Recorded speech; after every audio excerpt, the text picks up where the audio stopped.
My name's Robert Rinder. I'm a lawyer and TV presenter. I've always known that the Holocaust has been a part of my family's history. In 2018, I found out my grandfather's Holocaust story in Who Do You Think You Are? Look at this. I went back to his hometown in Poland and learnt the terrible fate of his parents and 5 siblings. They're going to take them from this house to the trains, and they're going to be sent to their death. The Holocaust saw 6 million Jews murdered by the Nazis and their collaborators before and during the Second World War.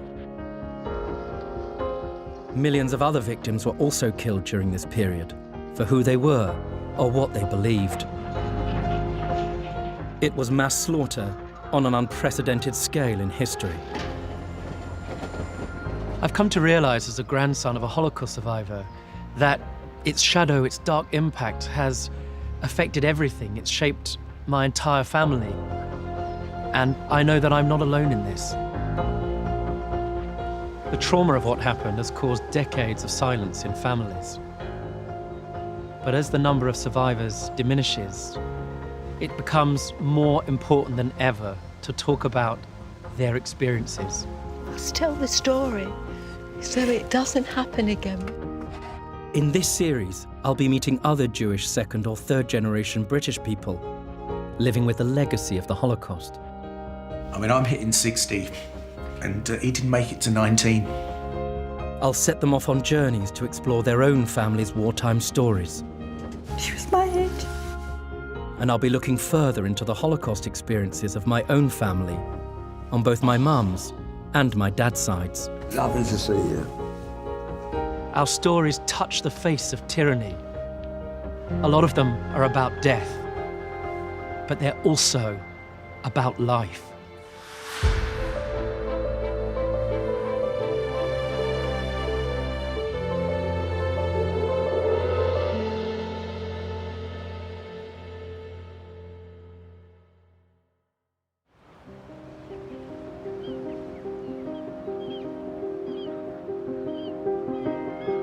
Many families like mine came to Britain to start a new life after being caught up in the Holocaust. Its legacy, though, is hard to escape. I've come to Plymouth in Devon to meet someone who, like me, lost family in the Holocaust. Psychologist Bernie Graham. Hi, Bernie. How are you doing? Nice to meet you.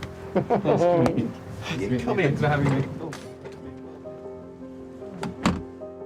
What's your experience of the Holocaust and what it means to you? I feel in some ways that I was born into a state of bereavement. It was just because there were always stories about dead people. Right.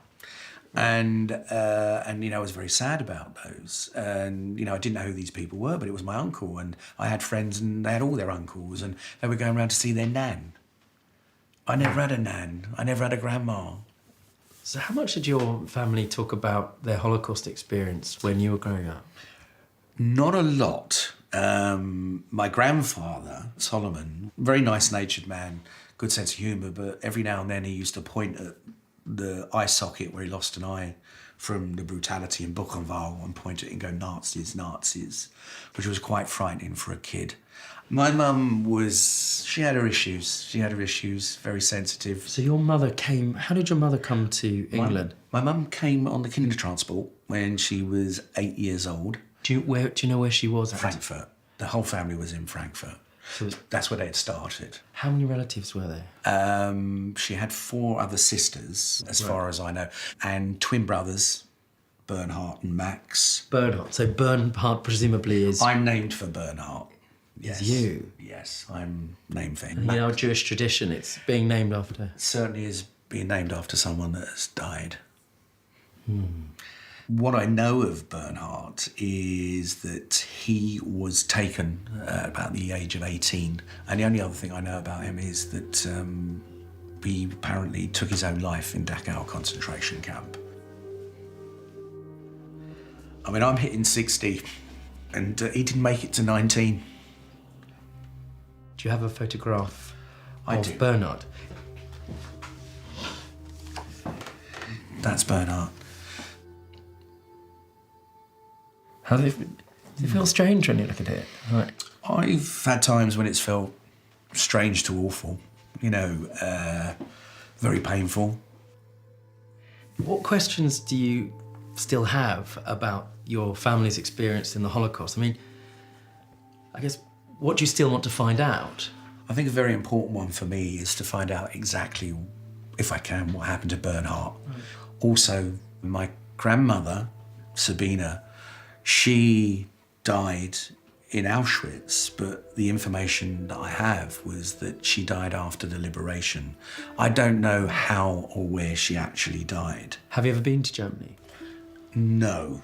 I guess I wonder what Germany is in your mind and why, you haven't gone. Yeah. Why? Maybe it's avoidance, is concern of my response, whether it could be total nervous collapse. I just didn't know. The unknown caused anxiety and fear for me. So do you feel that you're ready now? I think as ready as I'm going to be. I think I'll find out when I get there.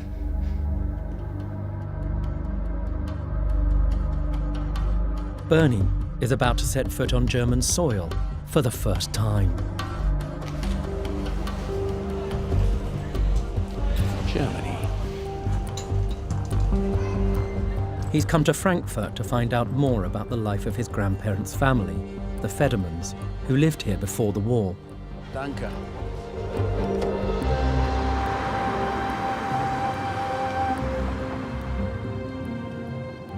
We're coming into the town. It's an interesting feeling. Maybe there's a part of me waiting for something to happen, but at the moment I'm okay. And just trying to take it all in, really.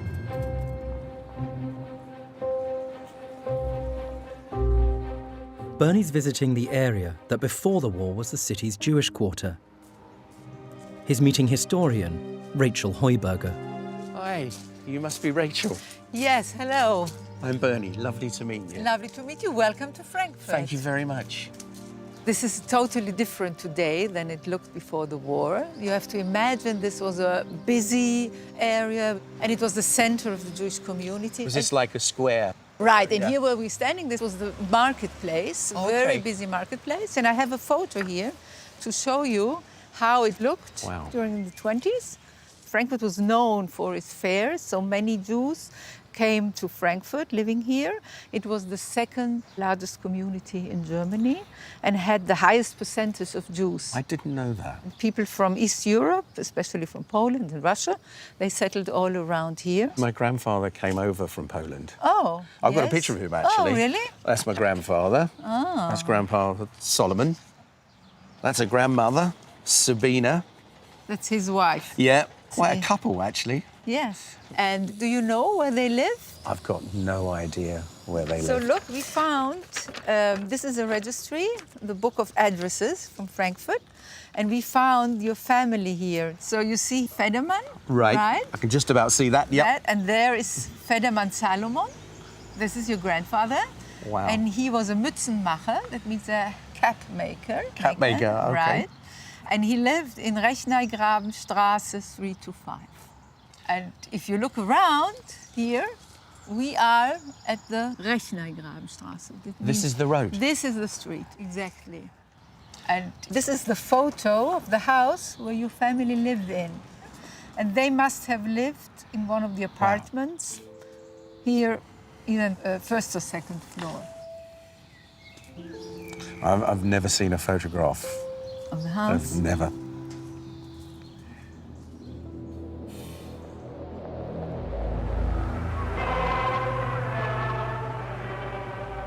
The Federmans' ordinary life in Frankfurt came to an abrupt end in January 1933, when Adolf Hitler was appointed Chancellor of Germany. Within weeks, his Nazi party began rolling out a series of new anti-Jewish laws, and Frankfurt, which had been known for its tolerance, turned almost overnight into a city where Jewish families like the Federmans found their public lives restricted. Jews were not allowed to practice anymore as lawyers or doctors. Like there came a time when Jews were not allowed to go to the swimming pool anymore. So it sounds like things were getting progressively worse. Things were going downhill. Yes, and people were called not to buy in Jewish shops, and of course earning money became very difficult. And this was big family, so it must have been quite hard. 8 kids, it must have been for the kids. awful, terrible. Children were harassed in school. The word Jew became, of course, a negative word. You were called dirty Jew. And then My mother mentioned this, you know, Christ killers, this kind of stuff, stones being thrown. Which never happened in Germany, or nearly never happened. Difficult times. Difficult times. But the Jewish community continued to function. And here, I don't know if you've ever seen this. No. This is the Jewish newspaper. And here you see the bar mitzvah of your uncles, Max and Bernhard Federmann, living in Rechnerstraße 11. So they actually announced it in this paper. They announced, yeah, in the time you see between February and March 1936. Yeah. So. Sorry. Yes. It took me by surprise a little bit. Seeing the announcement in the paper and seeing the building where they live, I found that quite difficult. We know within a few years things dramatically changed. And I want to know, I want to hear more, but yeah, with some concern as well.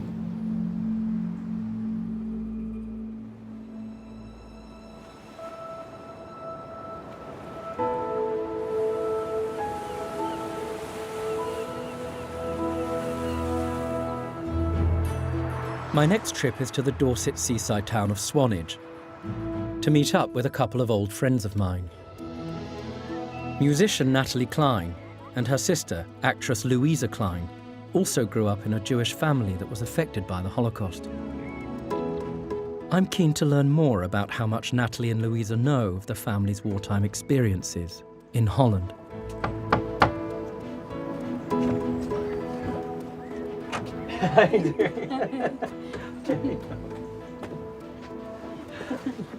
I've known you two for decades, and I thought I knew a lot about my grandfather's story, but I realised I only knew a kind of thin edge. What did you both sort of know about your mum's experience during the war? Nothing, I would say. It sounds a strange thing. I think that sometimes children are very instinctive about what they can't ask. Well, I think what we know is that Mum was given away when she was about 2, something like that, and given to a non-Jewish family, I think in the north of Holland. And she was there for the whole of the war? The whole of the war. She, in 45, 46, she returned. But you knew your grandma, Tusi, because I knew about her. Did she ever talk about her experiences during the war? No. Nothing? That was forbidden territory. They just shut the door. They had trauma and they said we have to move on with our lives, and the only way to do that is block any negative memories and simply move forward. And I don't think she did. I mean, I don't know. I mean, she didn't speak much English and we didn't speak Dutch. I have images of her dyeing her hair blonde, getting fake passports, Going into the and working in the resistance. Yeah. Well, Yeah. I remember the certificate from Eisenhower. What was the certificate? And how There's did, a what, in her flat? certificate You were in there her in her flat flat? Right. of some thank you letter for some help. Yeah. And I know that her sister... So Tusi's sister? Yeah. Tusi's sister. So Right. Tusi had 2 sisters. Well, one was killed. One died. Who was that? She was a called dancer. Elsie. What do you know about her? Well, we've got a photo album. Have you seen it? I've seen it a long time ago. I remember this photo album coming from when Tusi died. there it That's is. it. Was Tusi the youngest? Yeah. Yeah. Are you sure? No. I think You'd be a that- terrible witness. I think Terrible. I'm pretty sure that's Ro. So Tusi's sister? Yeah. Tusi's sister. What do you know about her? She survived. Right. She looks like all of our children. And that's Elsie. Elsie? What do you know about her? Very little. No, she was never spoken about. And I remember once Mum sort of saying, oh, you know, Tusi had a sister, Yeah, but she died in the exactly. war. Died in the war. Yeah, exactly. No. Wow. But this photo, can we just, sorry. It's Yeah, I know. amazing. This is an Yes. image. I mean, some of these photos I hardly remember, but this is very strongly etched Very in my memory. much so. Mum. Hayne and Tussie in bed together, all cuddled up. A happy Really family happy. before the war. Yeah. You know, everything's perfect, and yet there's kind of creeping shadow and turmoil and the approach of. Yeah.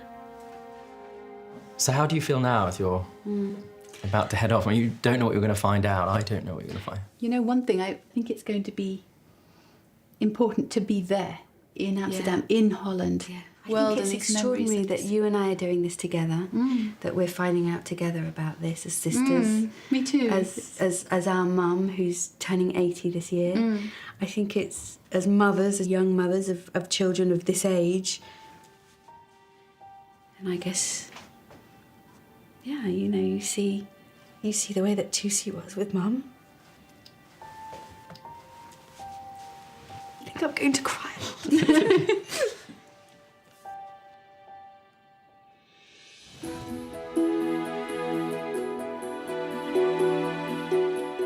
Natalie and Louisa are flying to the city where their grandparents Tussie and Hayne lived. The Dutch capital, Amsterdam.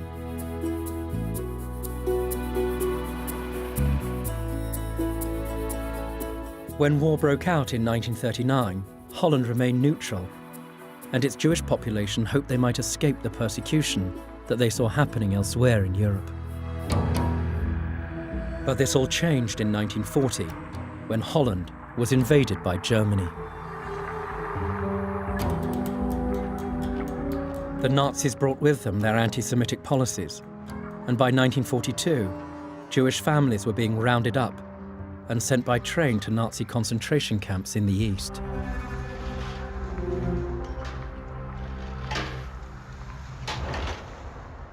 To avoid this fate, many Jewish parents like Tussie and Hayne took the agonizing decision to offer up their children to Christian foster families in the Dutch countryside until the war was over. With her husband Hayne also in hiding, the dilemma now facing Natalie and Louisa's grandmother Tussie was how to ensure her own survival. Natalie and Louisa are meeting Dutch historian Mariam Schweigman. Hello, I'm Natalie. I'm Marianne. Hi. Nice to meet you. I'm Louisa. Lovely Hello, to meet you. I'm Marianne. Let's go up. Thank you. Come with me. This has been a very important house for all sorts of resistance activities. That's why we are here. So this is a picture taken in this house during the German occupation. There we have right in the middle. Right in the middle. Uma Tussie. Here she is. She was very active in various resistance activities. I think you know she was in hiding. I don't know if you know anything about that. No. Okay, so she was in the countryside and her two daughters were in different places, and so they were all separated from each other. And so you have to imagine how hard it must have been for Tussie to leave their children. And she describes it in a document after the war. And perhaps you can see how hard it must have been. Mrs. Salomonson went into hiding with a family in... You're going to have to help me with this, Ben. The Lage Vuursche. Lage that's hard in Vuursche. English. Yeah. This was a It's very in the country. unpleasant experience for her. She was accommodated in a chicken shed. Mrs. Salomonson told me that she suffered from a great longing for her husband and especially for her children. She also felt very guilty that she could not be with her children. She felt completely powerless in this situation. As a kind of medicine to combat her feelings of guilt and depression, Mrs. Salomonson joined the resistance group under the name Joke Veltman. Joke Veltman. Joke Veltman. She performed all kinds of resistance work. Mrs. Salomonson was decorated for her resistance activities. Certificate. Yeah, the certificate from Eisenhower. So you knew something? We but knew something and didn't know what she was doing. We always saw it there. It was on pride of place in her apartment. It was framed, and Mum always Was had it just this said, one? "Yeah." Wow. You know President well. of the United States of America has directed me to express to Hermine Salomonson Giza the gratitude and appreciation of the American people for gallant service in assisting the escape of Allied soldiers from the enemy. I remember Mum sort of saying she has a certificate signed by Eisenhower. Like we knew who he was when we went. What she did was very, very risky. Being a Jewish woman, if she had been caught, she would have been sent to Auschwitz or Sobibor immediately. Yeah. And there were really very few Jewish women who did this. What being in the resistance, what did that mean? What did she actually do? The story goes that she stole bicycles from the German police, and then she went by bike, and then she handed over the Allied airmen to another resistance group. You say it was rare that a woman would do this work because Yes, exactly. She If wanted she's to- going to give away her children, then she's got to make it worthwhile. She's got to do something. She can't sit in a chicken shed for 3 years. Yeah, she wanted to act. This was not worth it, but after the war, she got her 2 children back. And so this could be something to be proud of because the risks and the gamble that Tussi and Hayne did in 1942, it kind of paid off. It worked for them, miraculously. This photograph of Tussi at a party. They've all got their arms around each other, they're laughing, they're smiling, there's a sense of community. And she's doing something that she's proud of decades later, as we know, because she still had that certificate up on her wall. She was proud of what she did, and I feel immense pride, I feel immense strength. I was really very inspired to hear that she was quite an exception as a woman. What guts that took, what strength, what... You know what, I see chutzpah. that. I see that in Mum, I see that in you. I hope I have it. Of course you do. And I suppose there is a sadness, there is a question of that we know that Tussi had one sister that we know didn't survive. We need to find out more because that was one of the things I thought. She was there helping people. Why didn't she help her sister? What happened? We know nothing. No, we don't know anything. We only know her name. Yeah, that's all we know.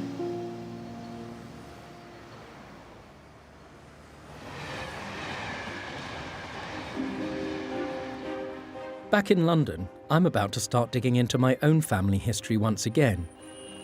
But this time, on my father's side. Thanks.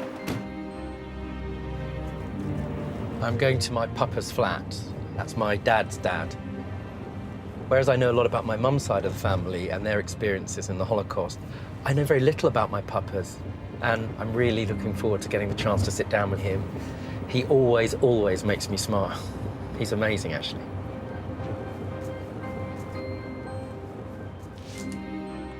Hello, my son. How are you? Lovely to see you. How you doing? All right, mate. All right. So, Papa, I know a lot about my mum's dad, but I know very little about you. Where were you born exactly? Stepney, What year? 1928. I'm one of the original Cockneys. So does that make me a Cockney as well? Absolutely. I've always thought that. I'll get away from it. So your mum, my great-grandmother, what was her name? Annie. Annie. And the family name was Herman. Herman. Yeah. And where was she from?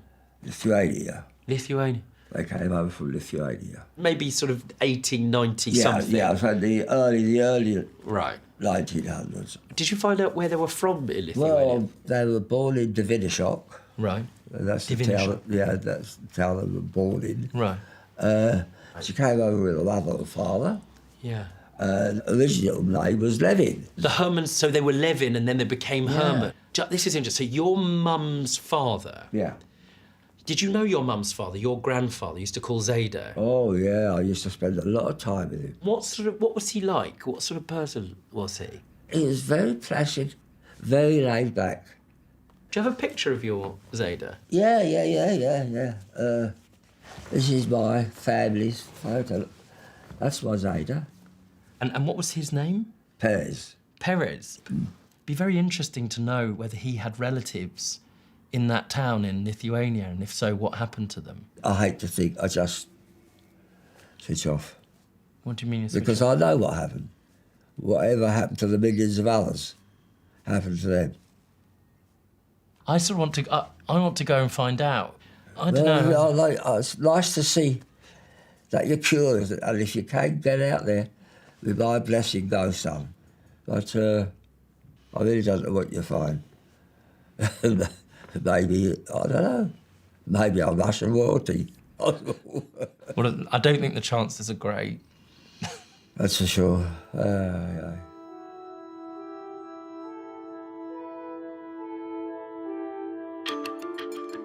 So, with my grandfather's blessing, I'm making my first trip to Lithuania.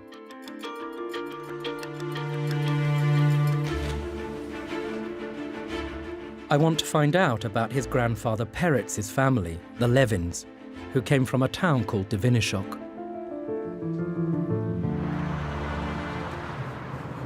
I've done some research, and actually it's now called Divinishki or Divinishkus. It's difficult to pronounce, and it's on the Belarusian border. I guess I'm nervous about what I might discover. But who knows? I'm, as ever, an optimist.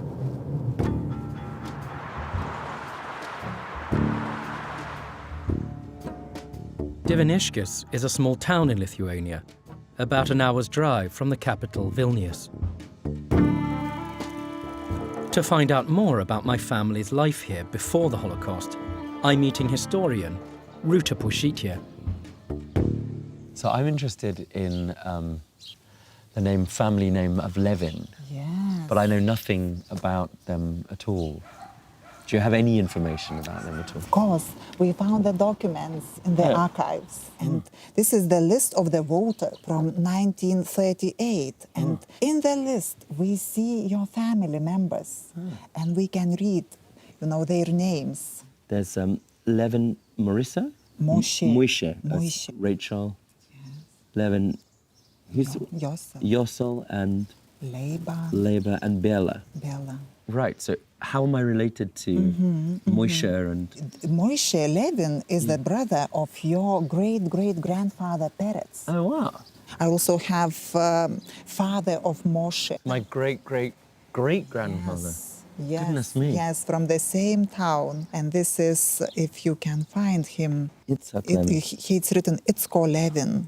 And we see his birth date. 1848. 1848. Wow, and this is written in what year? This is 1938. Wow, he's 90. Yes, 90, yes. Wow. You see, he lived on the market square. Do we know if he worked in the market? Yes, and here I have another list that helps us to learn about his occupation. And he's listed as a grocery store owner, Levin Itzko. Here we have him. He sold what did he say? Food, but also during the market days, his shop would become like a restaurant, for people who come to the town to eat there. So yes. And here we have a short excerpt from the memory book by the Divinishok survivors. But in the memory of them about the town, they do remember your family people. And you can read about Itzke Levin. This is about market day. Yes. More proper Christians ate and drank at Itzke Levin's. People also drank and stuffed themselves there, but there were no scenes of fistfights. And here we see also his character. He didn't allow it to happen. We may see him as a man of his orders. Right. He had a sort of judgely quality that made people behave around him. Absolutely. I've and inherited they respected that from him. Absolutely. Fascinating. It's such a gift to have this, to see even in little words a whole sort of life, breathe sort of complete life, animates all of these people from the past that I knew nothing about. Yeah, absolutely. The peaceful rural life the Levin family knew in Divinishkus would soon be shattered by war. In 1941, the German army invaded Lithuania. And within months, they started rounding up the Jews across the country and putting them in ghettos.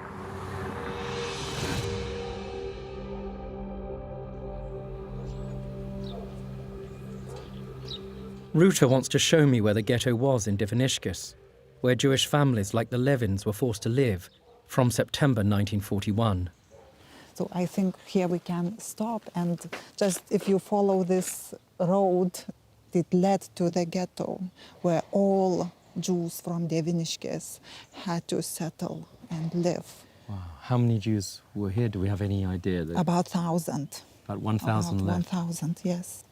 Yes. Wow. And my And family your, of amongst them? course, and Yes. your family was among them. Your family was among them. So now as they're in the ghetto, the Levin family really in danger. They are in danger. They are in a real danger. The rumors already reached that Jewish communities in surrounding villages and towns are perishing, that they are killed. I trust that people learned about these events. Killed how? What was the... By shooting them and burying in the pits. Killed by bullets, you know, killed by bullets.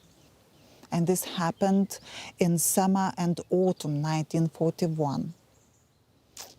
Yeah, so one day on December 1941, your family, together with all inmates of the ghetto, were gathered at the market square and set in rows to march to Voronava. Where's Voronava? Voronava is some just like 30 kilometers from here. Today it's Belarus. 30 kilometers away. Yeah, something around this.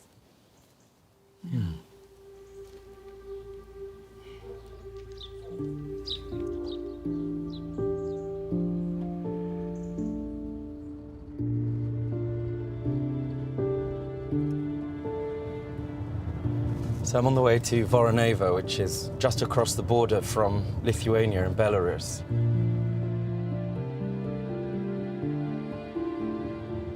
It was a journey that the Levins made from Divinišk. And they left with almost certainly no property, nothing except each other, their family, their children, and hope. That's all they had. They believed, I think, if they went a little bit further, it might just be a chance of survival. Just a chance. And despite being a hopeful person, being an eternal optimist myself, I have to say, as I drive towards this town, I don't feel very hopeful.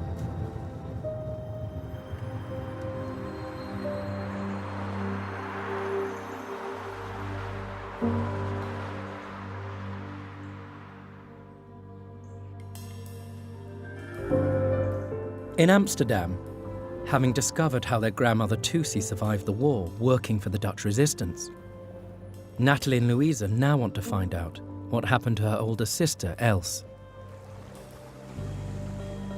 They're meeting theatre producer Peter Paul Toby.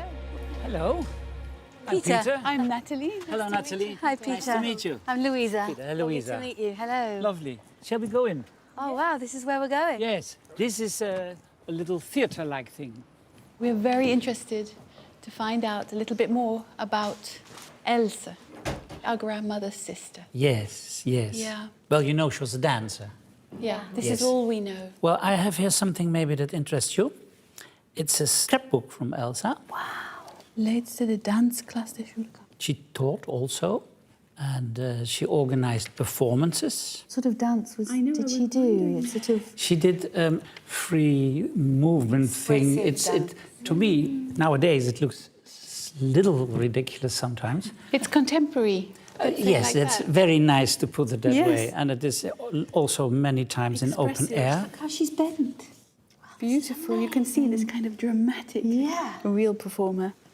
I mean, she was the headlining act as such. She was good. She was then pretty known. Yeah. It's amazing that neither you nor I can dance, isn't it? We're really bad. You'd think there was a didn't get bit that of talent. genetics, seriously. I love that one. I love her face. We haven't seen any pictures of her face as a grown woman until today. Beautiful. What is this talking about here? De Vlag der This is the title of the ballet, and this was choreographed by my father. By your father? Yes. I'll show you a picture. You see, this is Elsa, in the lead, of course, and that is my father. Okay. He had a love relationship with Elsa. Gosh. And they spent quite some years together, and here you see them at their country home chopping wood, you see? That is Elsa, and that is my father. He was her boyfriend? Yes. Yeah. Then do you know what happened that stopped her from dancing? She was taken. She went underground. I think she went underground because, you know, these people had to walk the street with a big yellow star.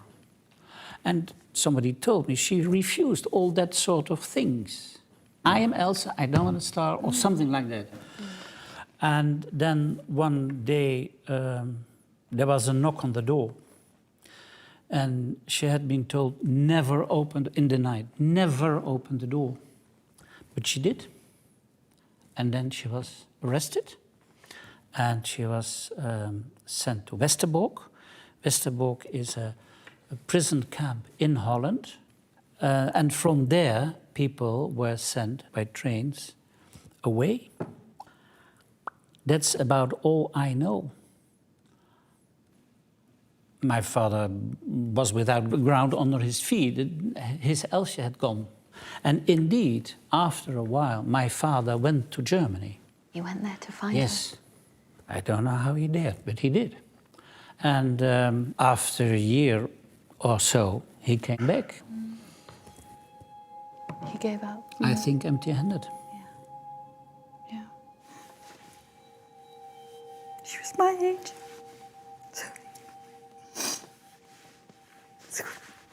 Wow.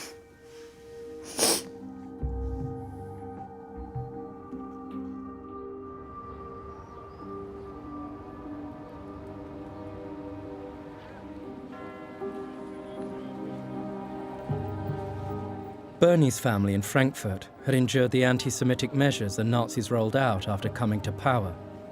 But things took a dramatic turn for the worse in November 1938.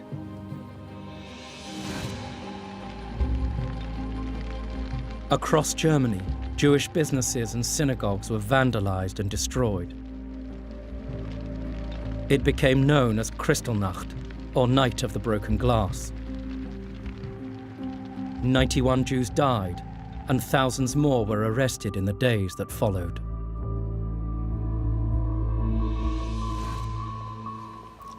To find out how his family were affected by Kristallnacht, Hello, Miriam. Bernie has come to what is now the European Central Bank to meet the director of Frankfurt's Jewish Museum, Miriam Wenzel. Miriam, I know a little bit about Kristallnacht, but I would like to know more about how my family were affected. It was a real turning point, and it led to arrest of 6,000 Jewish men in Frankfurt, among them your grandfather, Solomon, and they were brought to the concentration camp Buchenwald. And I can show you a document.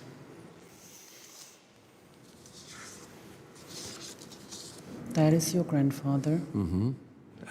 Certificate of incarceration. Solomon Federman. Then that's the concentration Yeah. camp, Buchenwald. And here you see the reason. Okay. Aktionsjude, literally translated action Jew. Okay. So he was arrested for being Jewish. Yeah. Okay. There were a lot of Jews who were arrested and brought to Buchenwald. And they had to stay in a very, very close, small area. Yeah. And they were mistreated and tortured. And so was your grandfather. Yeah. Okay. And there is another document describing what happened to him. Yeah. It's going to be very hard. Okay, it's okay. Okay? Please show me. I show you the original first, and there is an English translation. Mr. Federman is badly injured to the extent that it's impossible to obtain the requested information from him. He lost his hearing, one of his eyes was gouged out. He was hung from one arm for 2.5 hours, resulting in the arm now being immobilized. He is now unable to write.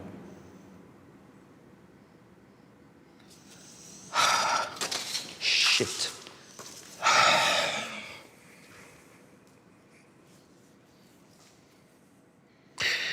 When I was a child, he used to tell me about the eye. He lost the eye. He didn't tell me how. Most of the survivors didn't speak. Hardly anybody spoke. Yeah. I can't say it's good to find out, but it's important to find out. Yeah. What do you know about what happened to Sabina? Your grandmother was deported from here on the 11th of June, 1942, with about more than 1,000 people. They were forced here into the basement. What, 1,000 people in here? In here. The Gestapo rented this place. There was fruits and vegetables being sold at the same time upstairs. And everybody saw what was happening here. So business was taking place as usual? As usual. While they were cramming 1,000 people into this space? Into this space. Every single one was registered, had to pay 50 Reichsmark for transportation. They had to pay for their own fare? Yes. They had to leave everything behind, whatever they had, and then they were being forced to stay in this place overnight. Okay. On this transport, it went to the east. Yeah. Straight to Sobibor. And Sobibor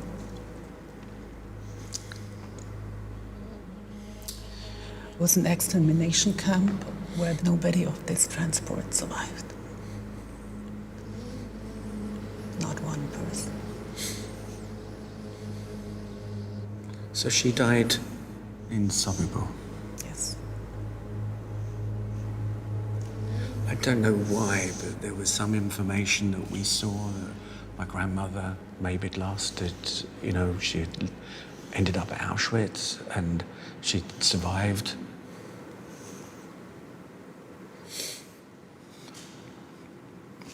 I'm very sorry for your loss.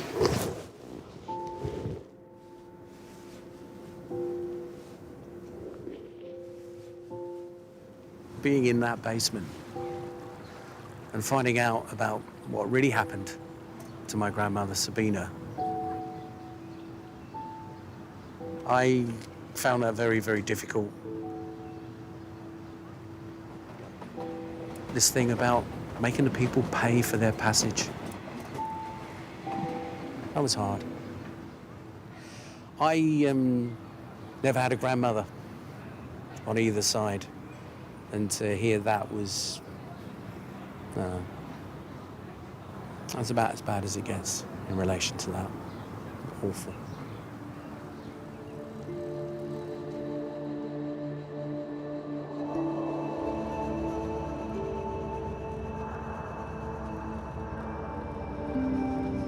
I'm not looking forward to this. My heart has been heavy about it. Natalie and Louisa are on their way to Westerbork, the camp in North Holland where their great-aunt Else was sent in 1943.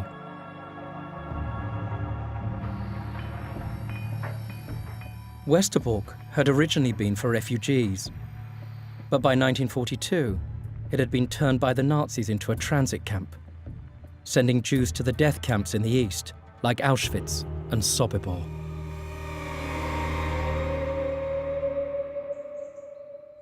To find out what happened to Else, Natalie and Louisa are meeting Westerbork historian Guido Abaus. Hi. Hi. Welcome. Thank you very on the much. farm side. My name is Hi. Guido.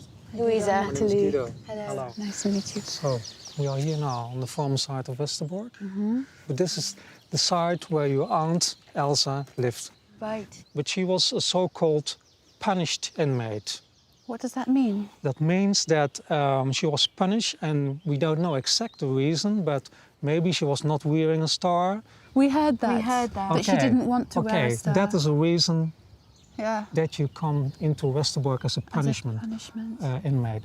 But the danger of being punished is that you have to go away with the next transport. Okay. And the destination was unknown. They had no idea what was happening after Westerbork, so they tried everything to stay in Westerbork as long as possible. By 1943, trains to the east left Westerbork on a weekly basis, meaning a punished prisoner like Els had only a matter of days to try and avoid that fate. And what you see here is Westerbork, 23 of March 1943. When she lived. And what is important, you see here the S, the Dutch word for straf. Straf. A straf Yeah. is punished. And she got this, and she had to wear it on the left arm. So how to get rid of this S? Right. One of the options was that you had to pay. You had to pay money. Money to pay off your so-called S. The second option, you see it here. It's called Barneveld. It was a list of people who were of social significance before the war.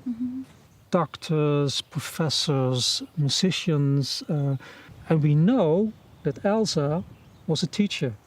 So she got the chance that her name was put on the so-called Barneveld list. Guido, can you explain what did it mean to be on that Barneveld list? Barneveld was a village in the middle of the Netherlands. Never heard of it. No. It was said to the people that they could stay there during the war. So they were able to live in a quite normal way. The children went to school, there was a hospital. It was okay. So you see, she was waiting on a confirmation. Because we know that she entered on the 23rd of March and the next transport would be on the 30th of March. She needed it within a week. Yeah, but within a week. Yeah. But she was waiting and waiting. And the transport day came near and there was no confirmation coming. So what happened now on the 30th of March, the barrack leader came here in the barrack. He had a list with names. He called up the names in alphabetic order. And at a certain moment, he said, Kiezer, Elsa, Virginie. That is her exact name. And then she knew at that moment, I have to go on transport the next morning. And what is so dramatic about this story, that one day later, she was on the way to, we know now, Sobibor. And what we see here, 31st of March, 1943, and is confirming that her name is placed on the Barneveld list. And she'd gone already. But she was gone already.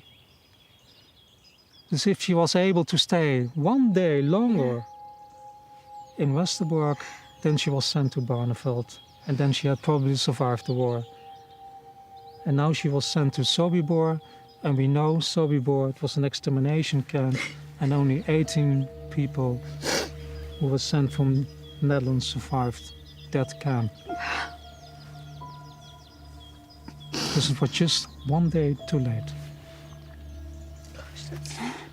What does that say there in Dutch? This with the question mark. It says, further steps, no purpose. She's gone. And it was not possible to get her back. She's gone.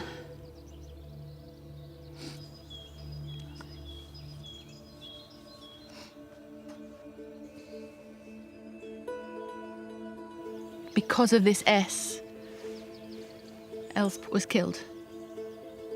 And that was so incredibly painful to think how close she was one day away from being saved. And then you think, well, actually, S for stubborn, S for strong. Yes. She stuck by who she was Yeah. And it's interesting because we've always only ever known of this woman Else as a sort of one sentence. Yeah. Tusi had a sister who died, and that's all we knew of her. And we've learnt about her in life. We only ever saw one photograph of her as a child. Suddenly we've seen these beautiful pictures of her. We've seen these images of her dancing. We've heard that a man who loved her went across countries to try and find her. And this woman was such an incredible person. And, you know, her death is tragic. And there is nothing that one can say to sort of make it a bit better. But I do come out of it with such pride that I come from that family.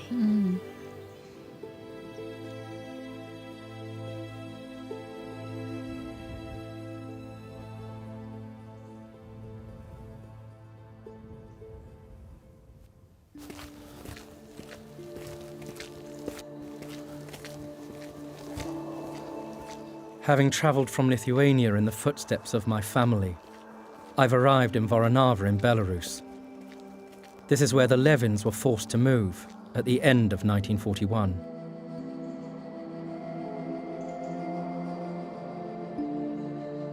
There is almost no one still alive here from that time, but I'm meeting a local woman who I'm told was a child then and remembers what happened to the Divinishkas Jews after they arrived here. Her name is Helena Sheshko. Лето было. Ну, и они это самое... Собирали их такого. И они водили их по Воронове, ну, которые там непослушные были, гумой били. Ну, и это... Я уже слышу, что это... Плачут там уже они, и это самое... их ставили рядом, ну, рядом стояли, тут выкопанный дол, а их поставили так рядом стояли. И дети, они, ну, их рядом стояли. И дети стояли там, и взрослые, и старые, и молодые. Ну, и это самое, из пулемета а все равно, что слышно и плач, и дети, але они падали сразу. Ну, как стояли около ямы, это и падали сразу на эту яму. И засыпали, как засыпали, ну, засыпали, то говорили, что земля рушилась. Ну, и некоторые живые, все равно это... Ну, то диво, что будет рушиться земля. Это очень трудно, да? Да. Очень трудно. Трудно была война. Да, и плохо. А? И плохо было. Ну и что зробишь? Ничего не зробишь. Helena, that's a terrible memory. My some of my family were in this grave, the grave that you talked about. It's very important that people across the world hear this story. Спасибо.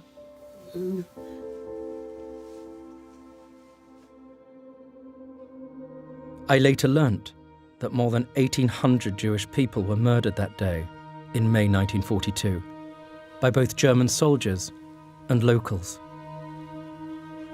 After the war, survivors visited the site to remember their dead family and friends.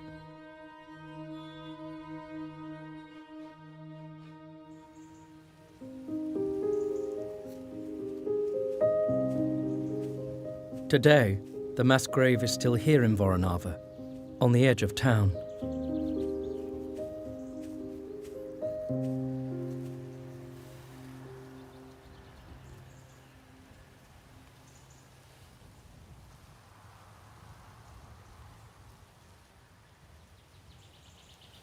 No, I've seen so many things over the years in my professional background, and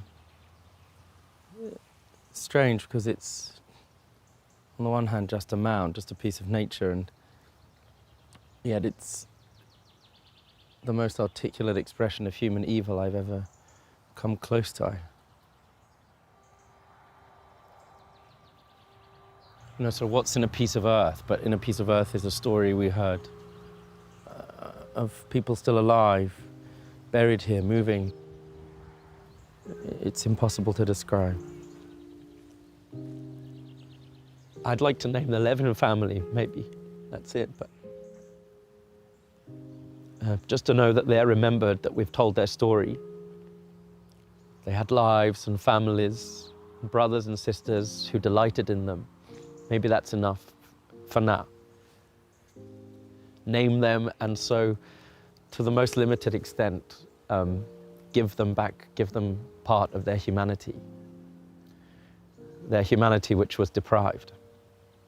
That's the thing. That's the most powerful, ugly, dark thing. This is the death of humanity, here.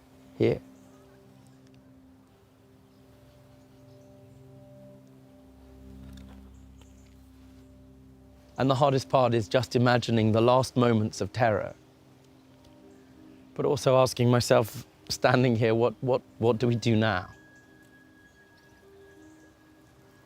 This is not the only place of earth like this in the world. There are more.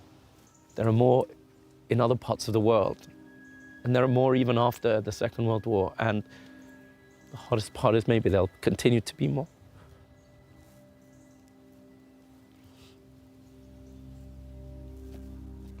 Sorry.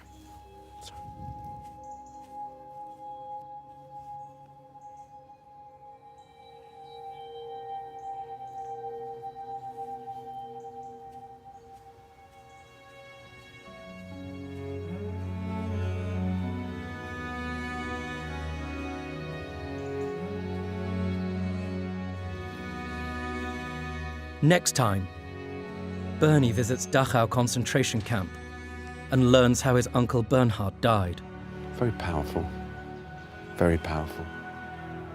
Noemi travels through France, tracing her mother's journey as a 10-year-old girl, seeking safety from the Nazis. She's endured a major trauma.